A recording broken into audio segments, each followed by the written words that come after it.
Hello, it's Mr. Kaplan here again, and today I will be presenting 6.6 or the sixth lesson in chapter 6 that deals with coming up with the equation of a line given 2 points. Now, I'm just going to do a quick summary before I officially begin today's lesson here. So the first thing I just want to revisit right now is our little whiteboard with the formulas that we've looked at not just in the previous chapter, but what we looked at in this chapter as well. So if you take a look at our whiteboard here, these were the formulas that we drew up from at the end of the last chapter, and with what the same formulas that we've looked at in this chapter here as well. So throughout this chapter, we focused exclusively on the equation of a line given the form of y equals mx plus b. And remember that when we're solving for the equation of a line or coming up with the equation of a line, we always had the same 3 steps when coming up with the equation of a line. So step number 1 was always to calculate slope, either using rise over run or y2 minus y1 all over x2 minus x1, depending on the scenario that's given to us.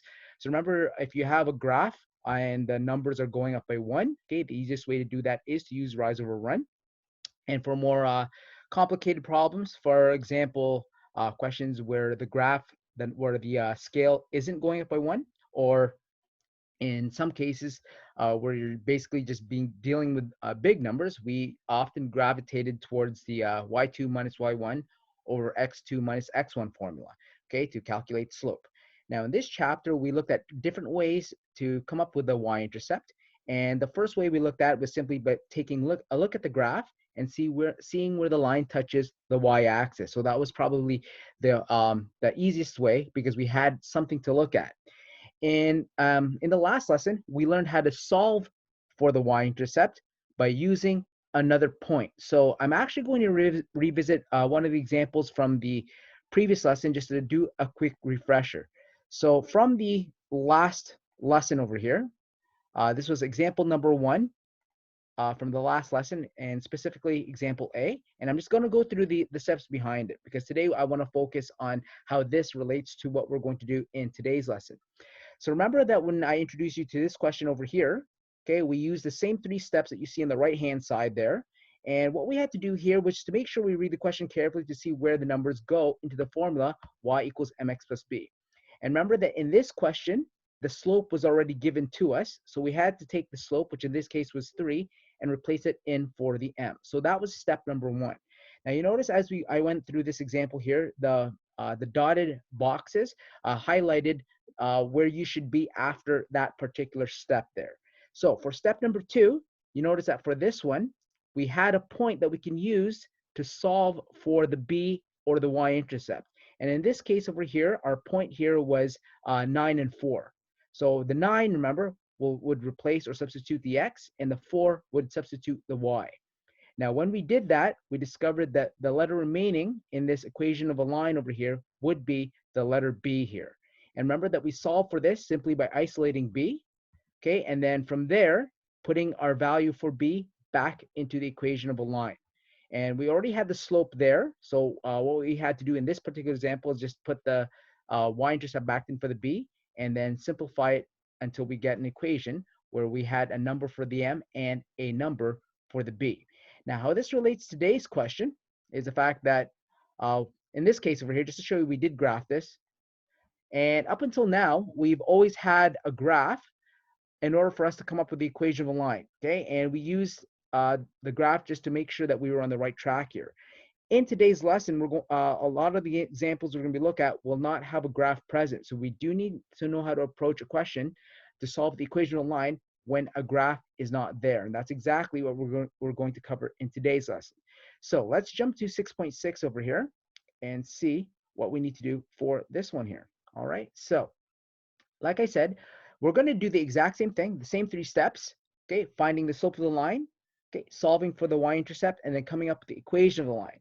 Now, in terms of the method behind this, okay, this one here is going to involve more steps because, like I said before, we no longer have a graph to use as a reference to come up with some of our answers here, all right? So the way we're going to do this, since we do not have a graph anymore and we are only provided with 2 pieces of information, specifically the points, what we want to do here is to use our formula, quote, the fancy formula of y2 minus y1 all over x2 minus x1. And you're going to see we're going to approach the questions today in the exact same fashion that introduced you to the last lesson from the previous chapter. Okay, so the only difference, believe it or not, is the fact we don't have a graph. Okay, so we're going to find the slope using the y2 minus y1 over x2 minus x1 formula. Now, once we find the slope, we then replace that in for the m. And then from there, we need to solve for the y-intercept by substituting one of the points that is given to us for x and y. So that's why I showed you that example from the previous lesson, because that particular step we're actually going to apply for this lesson as well. Okay, and then from there, once you solve for the b, all you need to do is put the b back in for the into the equation, and then that will give you the equation of a line of 2 points. All right, so let's take a look at what in the world this looks like, so you can see how we're going to approach these steps here in a scenario that will be presented to you in an assessment. All right, so what we want to do here is to find the equation of a line, and the only piece of information that is given to us, okay, are those 2 points. So it says find the equation of a line that passes the points A, 3, 7, and then B, 5, 11. So if you take a look at the steps here, again, they're the exact same 3 steps with turned up a notch, because we do have to do an additional step for this one. So for the first step over here, remember that the first step is always finding or solving for the slope, and that's exactly what we're going to do in this first step. So step number 1, always write down the formula for the slope here, and the one that we're going to be using for this lesson is y2 minus y1 all over x2 minus x1. Now you notice that we don't have a graph here, but when we label the points, you always label them according to the order that is presented. So in this case here, we're going to label the 3 and the 7 simply just as x1, y1, and the second point is x2, y2. Okay, this is no different than the way that we do it when we had a graph present. The only difference in this case here, just label it according to the order that's presented. Now, once you do that, you just need to carefully substitute the numbers in for the right letters and or the right variables over here. So if you take a look at the top part, we have y2 minus y1. Okay, and I have made it in blue just to make it a little bit clearer here. So we have 11 minus 7 on the top, and then 5 minus 3 on the bottom. Okay, and then from here, we just need to simplify. So 11 minus 7 is going to give me 4, 5 minus 3 is going to be 2, and that reduces to a slope here of 2. Okay, so you notice exact same step. The only difference in this case is we don't have a graph. Okay, now once we have the slope, okay, we now need to take that slope and then put it into the equation y equals mx plus b. Now, just like the previous question over here, okay, notice that this is going to be where we need to be after the first step. Okay, whatever you do, again, don't mix and match the steps over here. Don't try to do everything at once, because again, we want to make sure that we outline exactly what we need to do in every single step to solve for the correct letter here. All right, now, this is where this question is different from the one I presented a few minutes ago from the previous lesson. For this one over here, when we're finding the y-intercept, you actually have a choice over here. You can either pick point A or point B to substitute for x and y to solve for the remaining b in the exact same fashion that we did in the last chapter. So what I'm going to do here, I just randomly picked the first point. Why? Because it's the first point I see. Okay, and as you can see, I've already labeled my x and y there. So all we just need to do for this example is to replace the 3 in for the x and the 7 here for the y. And then you notice we get to this familiar step here where we have the b on its own, and we just need to simplify. So for the final step here, just going to simplify the 2 times 3, which gives me 6. And remember that you always have to leave the b on its own on the right side there. So we're just going to solve for that by taking the 6, okay, move it to the other side of the equal sign, subtract it from the 7, and we get a y-intercept here of 1, okay? So that's step number 2, okay? Now, mathematically, in terms of the algebra behind this particular question, we're pretty much done. So the grand finale for this one over here, we're going to take the b over here and then substitute it into the equation y equals mx plus b. Now, I'm just going to present this a little bit differently here. Just going to write down, this should show you visually where the numbers need to go. So notice I'm going to put the 2 in for this m over here, which we already did earlier in this step here. You notice it's the exact same step as this. Okay, and then I'm going to take the b here for the 1 here, replace the b. Okay, and bada boom, bada bing. There's our equation of this line here. Okay. Now you notice the only difference with this question, believe it or not, like I mentioned several times already, is the fact that we do not have a graph to work with. And you notice as long as you label the points correctly, okay, and you know what steps to follow, okay, like I mentioned several times, the same 3 steps have always applied. As you can see, just to highlight this again, Step number 1 was to solve for the slope, okay, and then put it into the equation y equals mx plus b. Step number 2 was to solve for the b, and in this case here, okay, we would you pick any of these 2 points to replace for x and y, and then solve for the b. Okay, and the last step is to put it back into the equation. Now, just to talk about 511, and you can try, feel free, you can try this on its own here. If you substituted the 5 and the 11 for the x and the y, okay, you would still get the same answer. The only difference is the numbers in between will be different. But if you do the math correctly, you will still get a y-intercept of 1. All right, so let's take a look at another question over here. Okay, again, exact same thing. Okay, I just threw this question in just to highlight some things you need to be careful with when you're dealing with negative numbers. Again, same thing. Okay, always start off with the slope formula, the y2 minus y2 minus y1 formula over x2 minus x1. Okay, always label the first point as x1, y1, and the second point is x2, y2. Okay, notice that the steps are exactly the same. Now, this is the part I want you to pay very close attention to, because what we have to do here is to be careful of negatives. So for y2 minus y1, okay, I have -7 for the y2, okay, minus 5. Okay, so that one there, pretty easy to do that once we substitute the numbers in. It's the bottom part that we need to be careful with. Notice what I have here for x2 is 4, so the 4 goes in for the x2. Okay, then we go minus, and you notice I put the -2 here in brackets because remember in an earlier lesson is that this subtraction sign in the formula, okay, is not the same thing as the negative sign in front of this 2. Because remember that here we have to apply the rules of integers, and in this case here, remember when you have 2 negatives side by side, okay, you have to change that to a plus, and that results in addition of the denominator here. All right. So what we have here will be -12 on the top, and 4 plus 2 will give me 6 on the bottom. And then from here, we just need to reduce this as -12 over 6, or -12 divided by 6, which gives me -2. Okay. Now, once you have the slope, okay, just like we did with the previous example, okay, put that -2 in for the m, okay, and we have a formula which is halfway complete. Okay.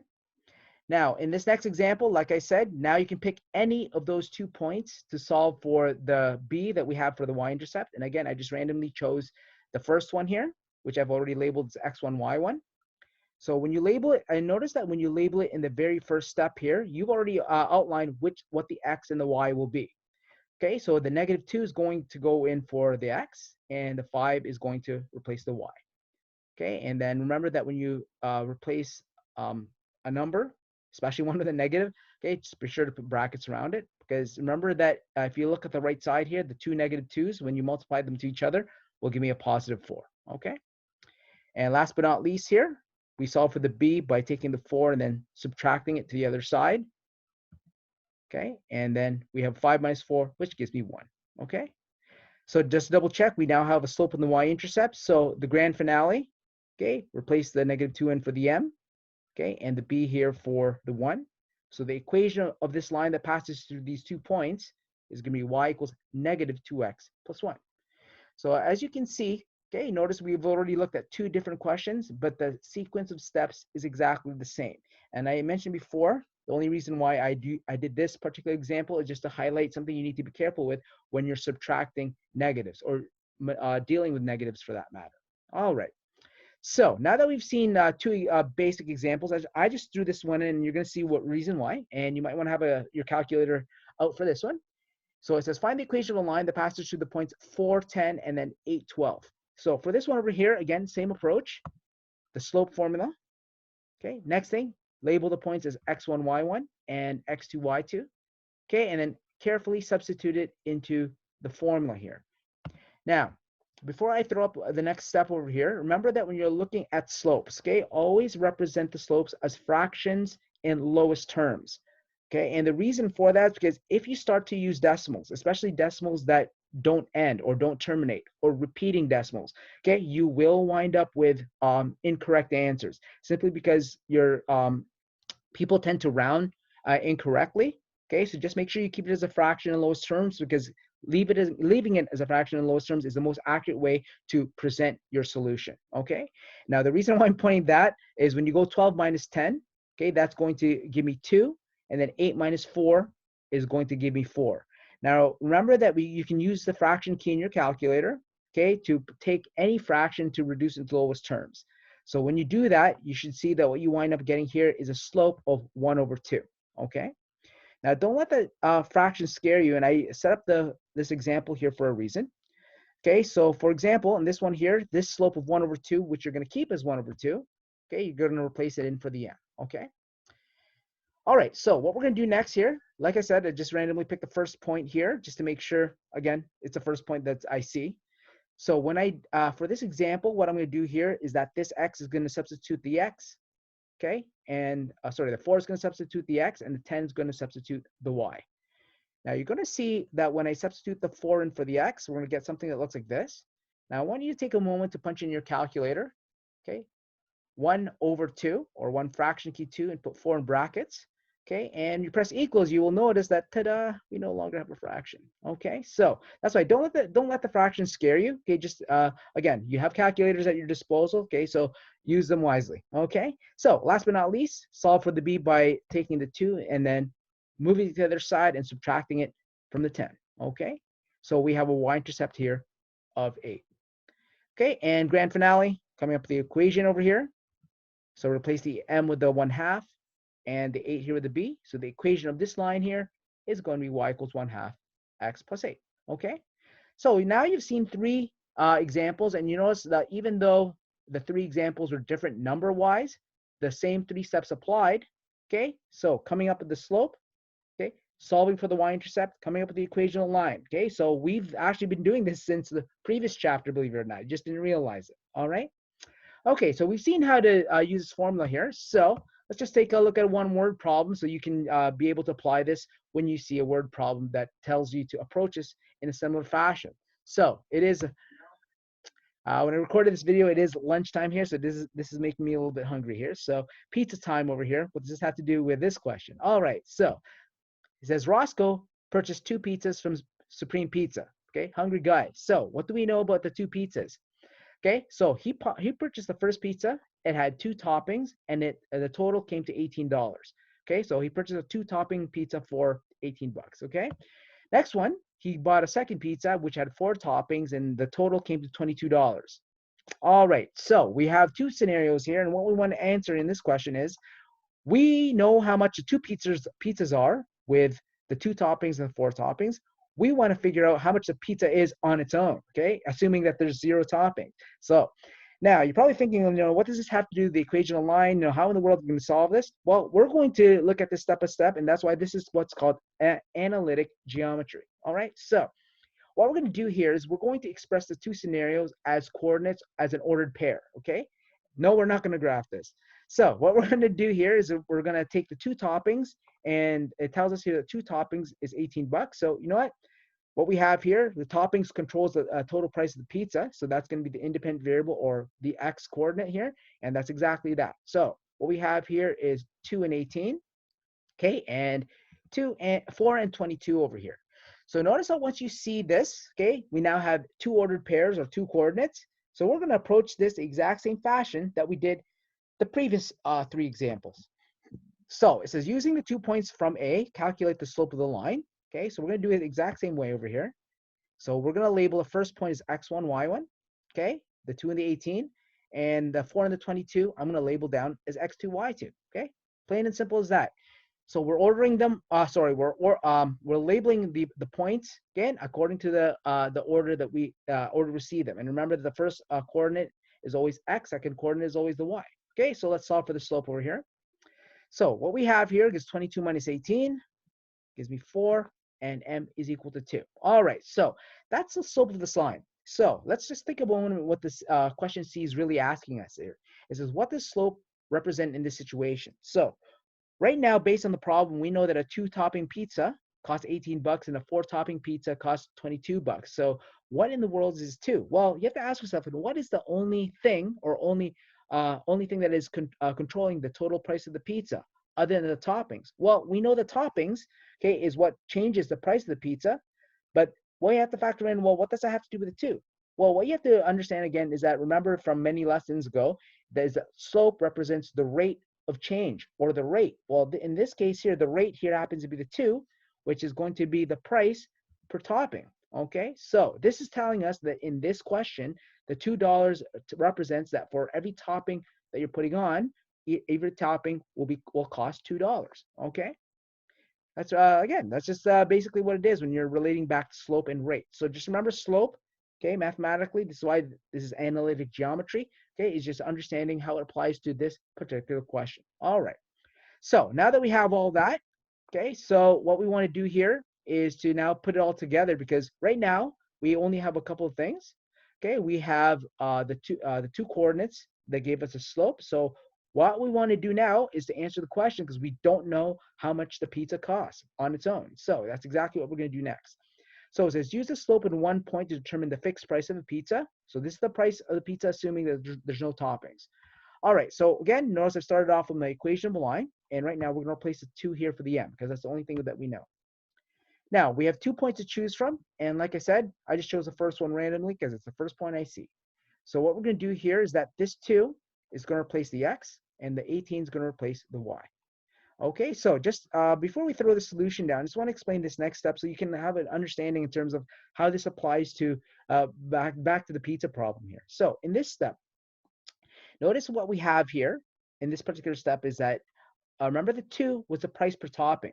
So what's happening over here is that this 2 represents the $2 for every topping. So this 2 times 2, when I multiply it, is going to be 4, okay? Or the $4 that cost it for just for the 2 toppings on its own, okay? And remember that the 18 was the total price of a 2-topping pizza.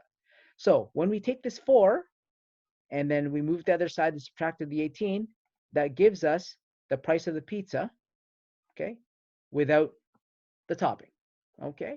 So I want you to see, again, this is now understanding, going back to the equation of a line, okay, what this question is really asking and what variable you're solving for in the equation of a line of y equals mx plus b. Okay, so if you go back to the previous lesson, when the question that we dealt with the airline ticket, this is exactly the same thing. The only difference, again, we're talking about pizza, and we have 2 pizzas we had to compare here. All right.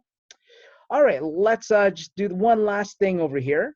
So going back to the previous equation, notice we started with y equals mx plus b. So what we want to do here is to come up with the equation of this scenario, okay? Not just using y equals mx plus b, but c is equal to mt plus b. Now, when in doubt, okay, what you want to do here, okay, is just to line up what we have so far. So notice that what we have here in the first step here is a slope of 2, which replaces the m, okay, and the 14 here, which is the y-intercept. So notice that the only difference with that formula that's presented here and what we're going to come up next is instead of y, we have a c, and instead of x, we have a t. So yeah, that's pretty much it. So again, notice that again, letters or variables are exactly that, because remember that variables or letters just represent an unknown quantity. Okay, and in this case here, this will also distinguish which would be the independent and which one's the dependent variable. So going back to that, the t, okay, since the number of toppings is what causes the change, okay, the t is the independent variable because it's the variable that's in control, okay, and that controls the total cost of the pizza. All right. Okay, so that wraps this part up over here. Now, based on the complexity of this lesson over here, okay, again, please make sure that you're going through the problems in the review package there. Okay, also double check at the back of the package that you are getting the correct solutions for them. Okay, so if you have any questions, feel free to send me a message and I'll address them accordingly. All right, I'll see you in the next lesson.